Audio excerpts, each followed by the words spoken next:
Quero partilhar ela com vocês nessa manhã.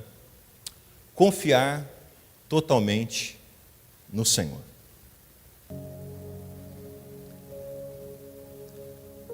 Eu separei Salmos 20, versículo 7, que diz assim: alguns confiam nos seus carros de guerra e outros nos seus cavalos, mas nós confiamos no poder do Senhor, o nosso Deus. Vou repetir. Alguns confiam nos seus carros de guerra e outros nos seus cavalos, mas nós confiamos no poder do Senhor, o nosso Deus. Quem escreveu esse texto foi Davi. E Davi, ele era um homem muito preparado de guerra. Ele era um homem da qual, então, ele sabia lutar muito bem. Ele tinha os melhores soldados. Ele tinha, então, os maiores exércitos. Davi, ele então foi um rei que ele realmente fez uma grande diferença, né, na humanidade. Mas Davi, ele tinha algo em seu coração. Quando você ouve falar assim, Davi, ele foi um homem segundo o coração de Deus, você vê Davi com essa circunstância. Uma pessoa que não acreditava na força do seu braço apenas. Uma pessoa que não acreditava apenas na sua capacidade física, na sua capacidade intelectual. Mas ele sim acreditava, confiava no Senhor, no poder do Senhor, em sua totalidade. Totalmente dependente do Senhor. Quando nós vemos então esse texto, nós precisamos trazer isso então para a nossa realidade.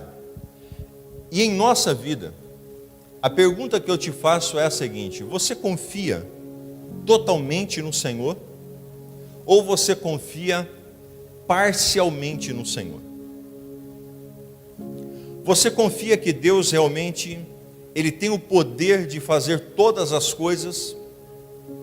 Ou você então tem hora que fica com algumas dúvidas em seu coração?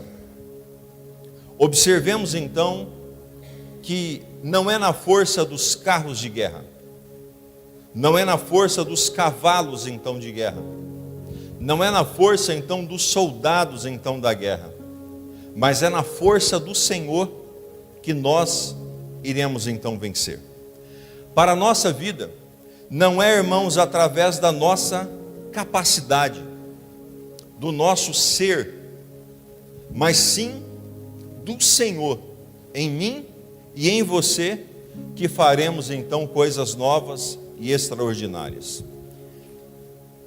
Cadê os motoristas? Quem são motoristas aí? Quem tem carteira de motorista aí, dirige aí. Faça assim com a sua mão aí, deixa eu ver. Muito bem. Você já percebeu que quando você monta do lado carona de alguém que dirige, você fica meio apreensivo? Parece que você então está querendo dirigir. A hora que é de brecar, você vai lá e quer brecar. A hora que é para você virar então, né? Você está lá querendo então virar então o volante, acelerar mais ou diminuir então a aceleração. Por que que nós somos assim? Por que que nós temos então esse sentimento no nosso coração? Por que que nós temos então essa vivência sobre a nossa vida, amados? Porque nós somos inseguros. Nós não temos realmente segurança muitas vezes. E aí por isso nós tratamos Deus da mesma maneira. E nós passamos a não confiar no Senhor plenamente. Quando você vê o testemunho da Lourdes, irmãos, o galego, era improvável ele se aposentar. Uma pessoa que então trabalhou pouco registrado na vida, uma pessoa que trabalhou um tempo aqui, trabalhou outro tempo lá, então era improvável ele estar aposentado nessa data. A Cláudia, que acabou então de testemunhar agora, era improvável então ela estar dessa forma. É Cláudia mesmo, né? Não é Rafaela. Irmãos, é assim, ó, sempre eu errei essas duas meninas e está tudo certo, ainda bem que elas me perdoam. Então veja, era improvável disso então acontecer. Mas quando nós confiamos no Senhor de verdade, as coisas então dão certo. E aí a pergunta que eu te faço é: você confia totalmente no Senhor? A sua confiança está totalmente no Senhor? A sua família está totalmente nas mãos do Senhor? O seu coração está totalmente nas mãos do Senhor? Vamos para alguns textos?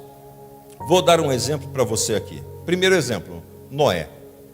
Gênesis 6, 14 até o 22 diz assim: faze para ti uma arca de madeira de gofé. Presta atenção, antes de você ler comigo esse texto, entenda que naquela época nunca havia chovido. Nunca havia chovido. Diga comigo, nunca havia chovido. Ele não sabia o que era chuva, não tinha passado então por nenhum momento de chuva, porque se hoje nós recebermos a direção de Deus para fazer uma arca, nós faríamos, com toda tranquilidade, qualquer um de nós, porque só no começo do ano choveu barbaridade, então nós teríamos medo de talvez alagar e nós faríamos. Mas e ele, que nunca tinha visto chuva? Pare para pensar.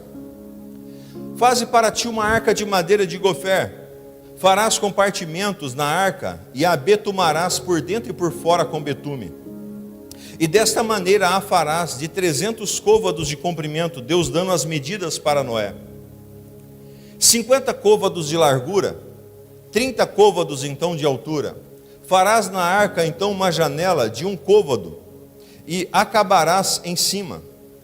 E a acabarás então em cima.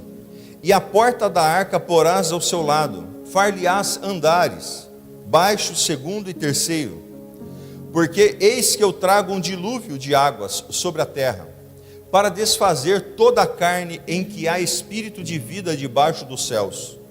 Tudo que há na terra expirará, mas contigo estabelecerei a minha aliança. E entrarás na arca tu e os teus filhos, a tua mulher e a mulher dos seus filhos contigo. E de tudo o que vive, de toda a carne, 2 de cada espécie farás entrar na arca, para as conservar vivos contigo. Macho e fêmea serão das aves, conforme as suas espécies, e dos animais, conforme as suas espécies, e de todo réptil da terra, conforme a sua espécie. 2 de cada espécie virão a ti, para os conservar em vida. E leva contigo de toda a comida que se come, e ajunta-a para ti, e te será para mantimento, a ti e para eles. Olha esse último verso então agora. Assim fez Noé, conforme a tudo o que o Senhor lhe mandou, assim o fez. Vamos repetir? Assim fez Noé. Assim o fez. Noé confiou plenamente no Senhor? Sim ou não? Confiou. Noé não havia visto chuva. Noé estava acostumado então com a fartura da terra. Noé estava então completamente tranquilo então naquela vida. Mas ele acreditou e ele seguiu os passos que Deus determinou para ele seguir. E qual foi o final da história de Noé? Aliança estabelecida. Agora eu te pergunto, irmãos, se Deus te pedisse isso, que pediu então a Noé, será que você faria? Será que essa fé como Noé teve, você também tem? Será que essa determinação de obedecer a Deus como Noé obedeceu, você também obedece? Você crê realmente no Senhor? Ou será que a palavra de domingo entra num ouvido seu, toca então apenas dentro de você em alguns momentos, mas segunda-feira, quando chegam os problemas, você se desespera? Quando chegam então as dificuldades, você então não tem certeza de que aquilo vai então resolver? O que é a fé, irmãos? É a certeza daquilo que eu não estou vendo, mas é a prova, a convicção daquilo que eu creio para a minha vida. Isso é fé. Então eu preciso que a sua fé cresça. Eu preciso que a sua fé então seja elevada, porque os dias, quanto mais tempo nós passamos, mais nós chegamos então ao fim, mais difícil será então para nós vivermos se não tivermos fé. Você precisa ter fé para que essa enfermidade ela vá embora. Você precisa ter fé para que a sua família seja então abençoada. Você precisa ter fé para que aquilo então aconteça e resolva. Isso é viver debaixo da graça do Senhor. É viver então pela fé e não pela vista. Eu não vivo por aquilo que eu estou enxergando. Noé, ele não via chuva até o dia que ele terminou a arca.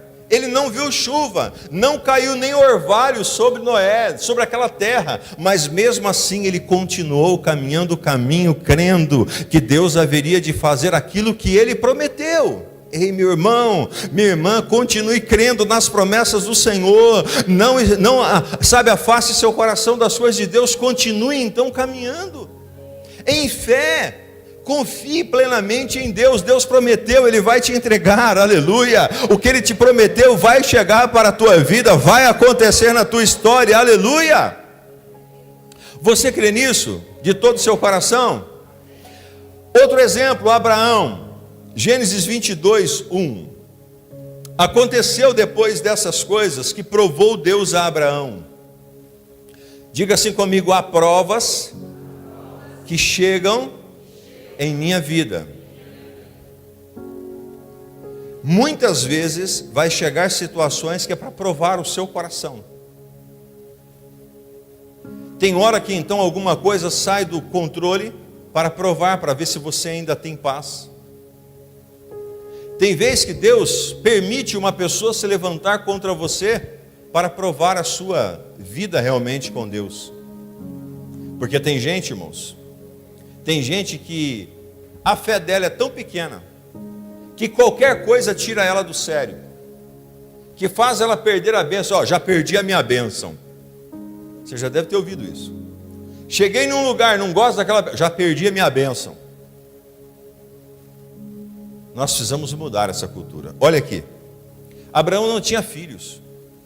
Abraão, ele era um homem estéril, Sara era uma mulher estéril, desculpa. E ele não tinha filhos, e Deus então faz aqui uma prova com ele depois do filho dele. E disse então Deus a Abraão, e ele lhe disse, aconteceu depois dessas coisas que provou Deus a Abraão e disse-lhe, Abraão, e ele disse, eis-me aqui.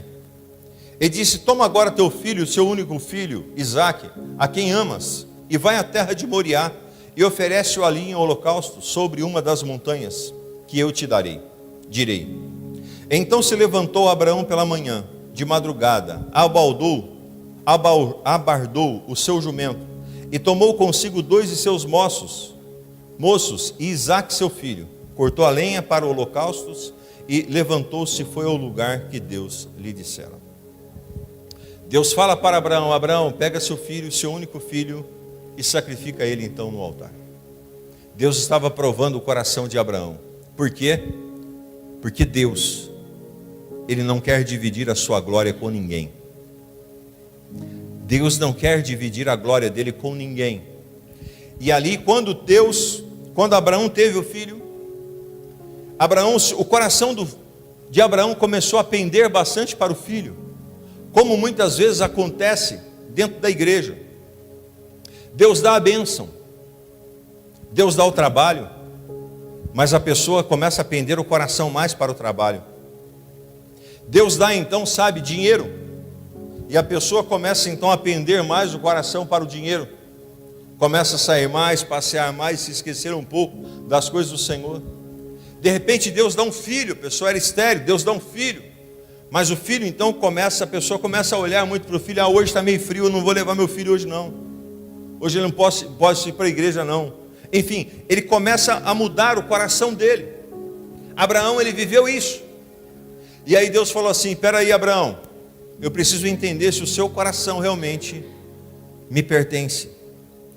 Sabe por que algumas pessoas talvez perdem o trabalho para ver se mesmo sem trabalho continua servindo a Deus? Sabe por que Deus permite alguns levantes acontecerem na nossa vida?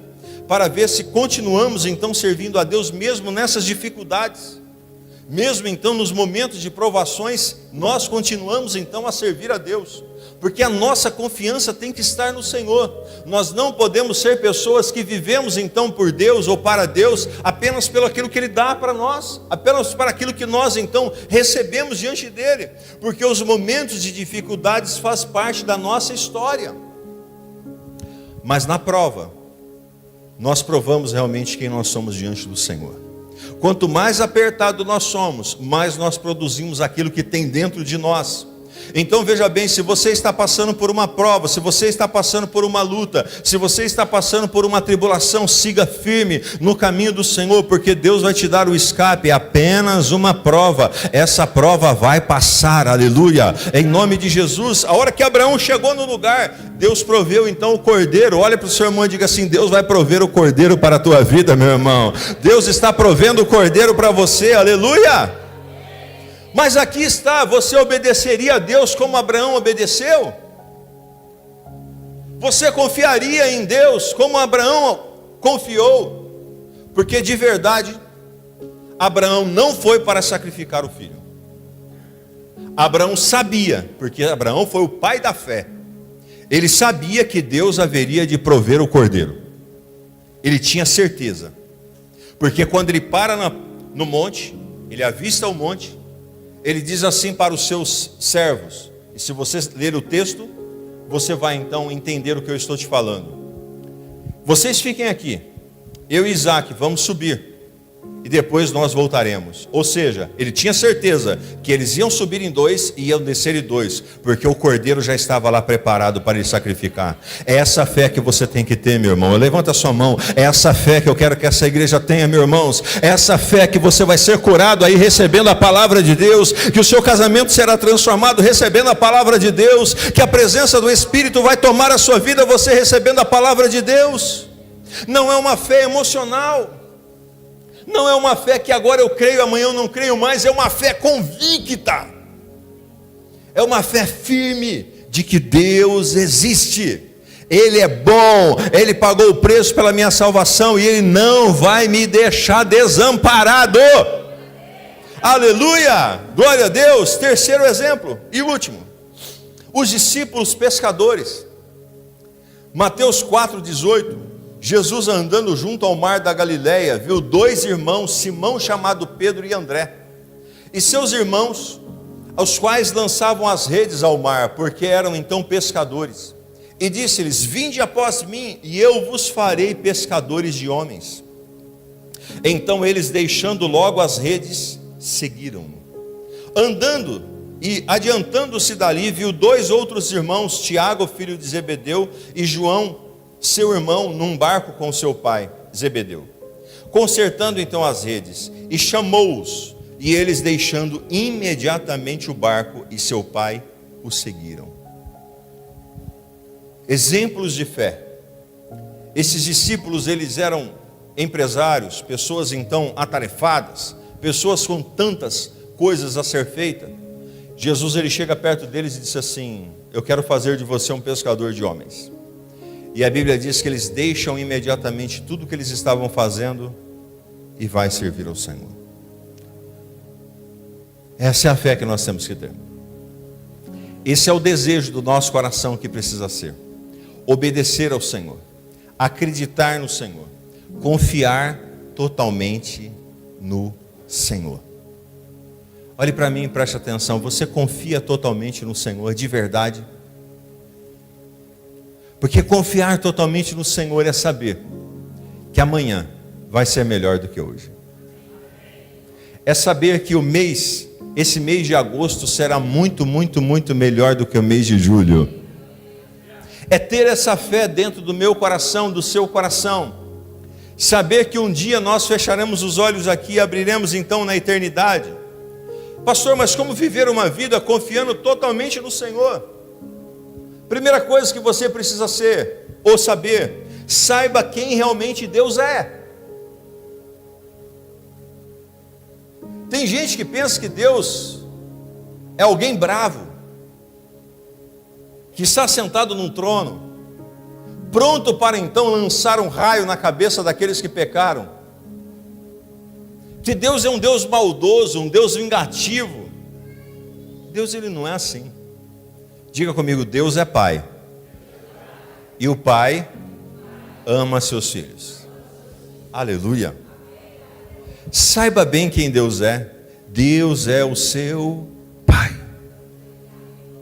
Ele é o seu Pai, aquele que então te acolhe, aquele que te abraça quando ninguém está te abraçando, aquele que te sustenta, aquele que quando ninguém está querendo te sustentar, Ele é o seu Pai. Isso precisa estar aqui dentro de você. Pastor, mas eu sou servo. Você é servo, mas você é filho antes de ser servo. Você serve a Deus, porém você é filho de Deus. Deus, Ele tem então um carinho por você, pela sua vida. Então saiba bem quem realmente Deus é. Segunda coisa, lembre-se de cada promessa que você ouviu dEle. Uma mentira dita várias vezes, ela se torna então em uma verdade absoluta para as pessoas. Você precisa então deixar de ouvir as mentiras do diabo. O que o diabo faz? O diabo olha para você e diz: você não pode, você não vai conseguir, você não vai avançar, não é assim que as coisas funcionam.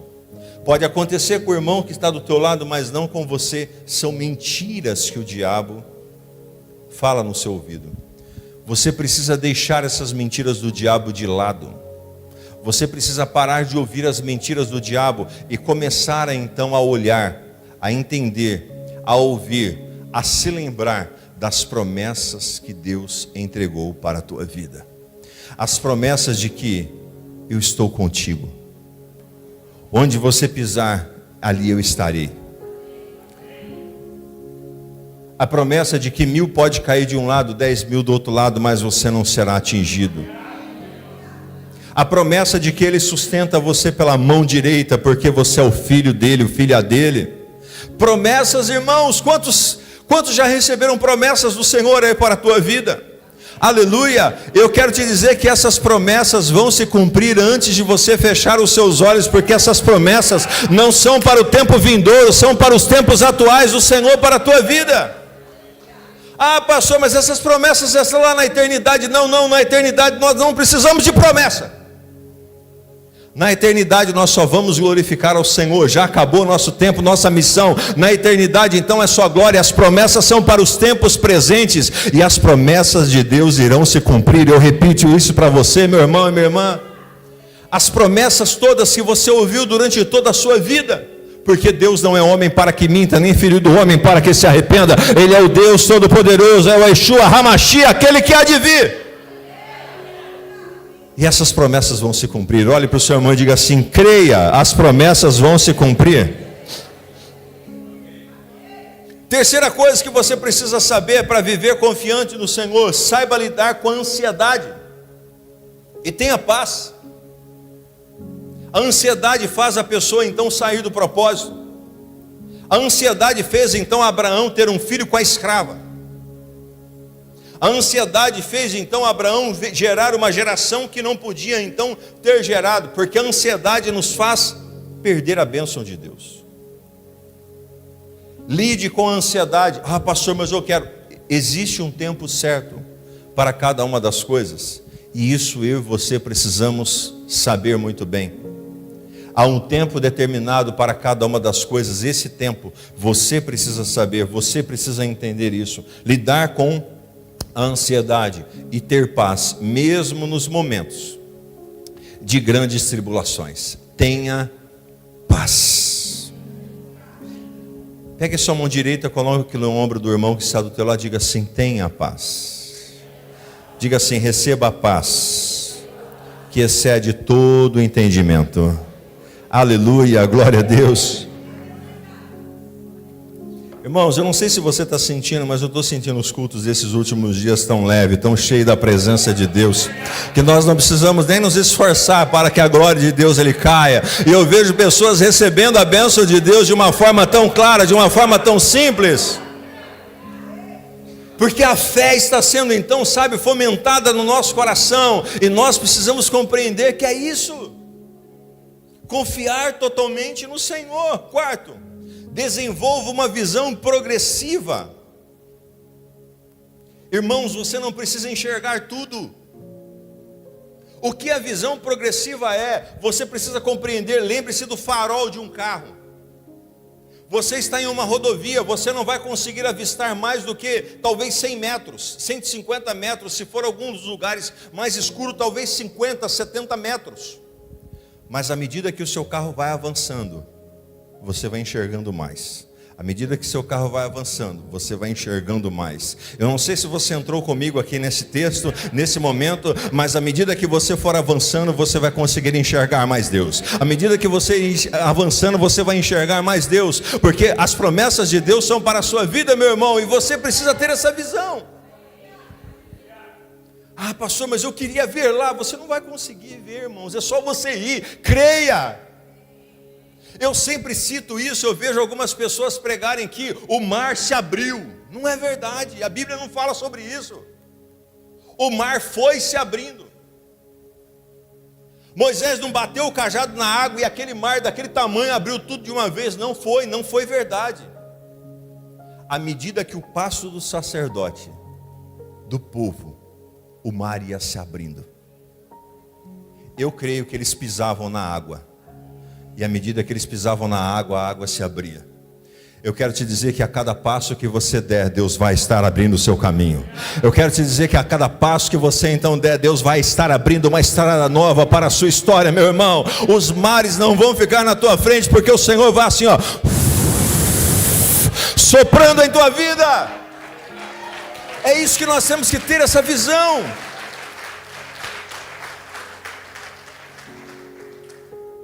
Vocês enxergaram o encontro de casais do jeito que estava ontem? Dava para enxergar? Não dava para enxergar. Parecia que não ia ter ninguém. Eles falaram, bom, a missão está dada, mas e agora? E as pessoas? Aí chegou um. Aí chegou 2. 10. 20. 40. Visão progressiva. Pastor, eu estou endividado. Visão progressiva, uma conta de cada vez. Pastor, meu casamento está truncado. Visão progressiva, um pouquinho de cada vez. As coisas vão se abrindo. Você precisa ter isso. Isso é confiar totalmente no Senhor. Eu não preciso ver o mar aberto. Eu só preciso crer que a mão de Deus está sobre a minha vida. E ponto, eu vou, aleluia. E quinto, descanse no Senhor.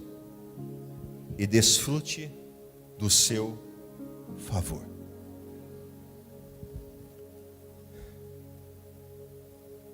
Levanta a sua mão assim. Descanse no Senhor. Deus é o seu Pai. E Ele não vai deixar você desamparado. Simplesmente descanse. Essa dificuldade, esse problema vai passar. Isso só vai servir só de testemunho para a tua vida e de experiências. Porque aqueles que esperam no Senhor renovam a sua força. Espírito Santo, renove, Senhor, a vida dessa igreja, Senhor. Traga o descanso, Senhor, para a alma aflita. Para pessoas que estão aqui, Senhor, que já estão cansados. Cansados de uma forma de viver. Cansados de uma forma de ser. Que o Senhor venha trazer, Senhor, o descanso para eles. E que o Senhor venha, ó Deus, abrindo cada um dos caminhos. Em nome do Senhor Jesus. Diga comigo, eu creio e recebo. Em nome do Senhor Jesus. Se coloque de pé, eu quero orar com você. Confiar totalmente no Senhor não significa enxergar até o fim, mas só acreditar que Ele sempre abrirá mais uma etapa da nossa vida. Ele sempre sabe o que é melhor para cada um de nós. Ele sempre sabe o que é melhor para cada um de nós. Feche os seus olhos. Se você classificar a tua fé agora de 0 a 10. Como você está confiando no Senhor? Pastor, eu confio no Senhor 100%. Glória a Deus. Não, pastor, a minha fé está meio abalada, pastor. Está meio fraca. Então que você possa renovar a sua fé em nome do Senhor Jesus. Entregue a sua vida totalmente ao Senhor. Totalmente ao Senhor. Decida viver uma vida confiando 100% naquele que tem o poder para entregar e para fazer na sua história e no seu caminho. Eu quero deixar você começar essa oração agora. Você vai começar essa oração ao som desse instrumental.